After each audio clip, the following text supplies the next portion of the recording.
So 𝐬𝐮_quigley with Short Catch Charters, and what I'm going to do today is I'm going to show you how we make our connection to the UVT popper or the UVT stick bait and why we're doing it. So the first thing we're going to be doing is we're going to be not tying this direct, but we're going to be connecting this to a barrel swivel that's connected to a split ring, and then the split ring is actually going to go right here on the popper. So I'm going to show you how we do that right now. So what you want to do is you want to make sure you have a good pair of split ring pliers. We like the Shimano split ring pliers. You're going to open up your split ring and you're going to put it right here into the eye of the plug.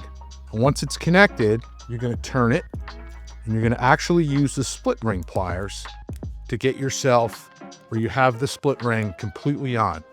Now make sure it's freely moving in there, that you don't have it caught.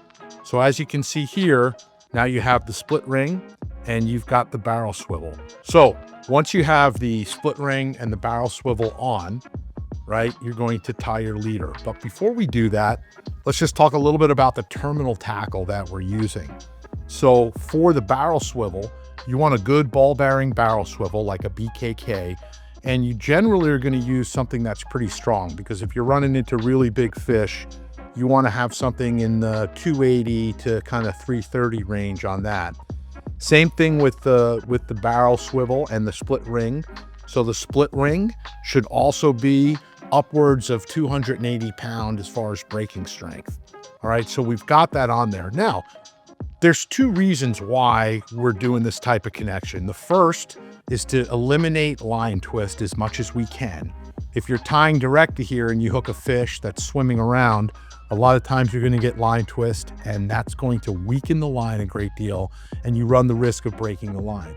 The second reason is being able to very, very quickly change your popper to a stick bait or to a soft bait or to anything else without having to cut your leader back and continue to cut your leader back and tie knots. So now that we have that, let's go right to the knot. And so right now I'm taking my 80-pound leader, and I'm going to use leader that starts at 80 pound and could go anywhere up to 220 pound. And this knot that I'm going to show you is a good knot to tie no matter how heavy it is. And it is a 3-turn uni knot. So basically come through here, right? You're going to come back around.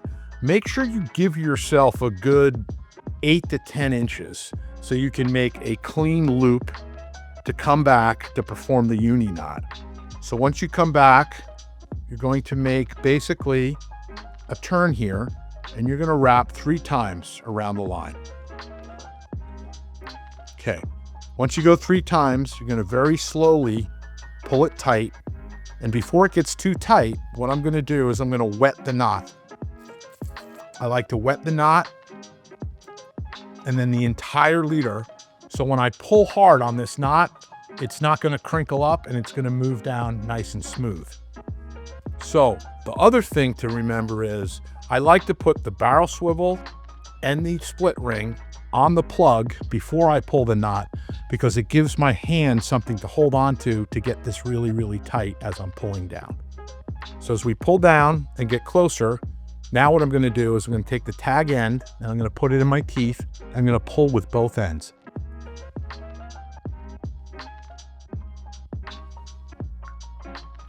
And there you have it.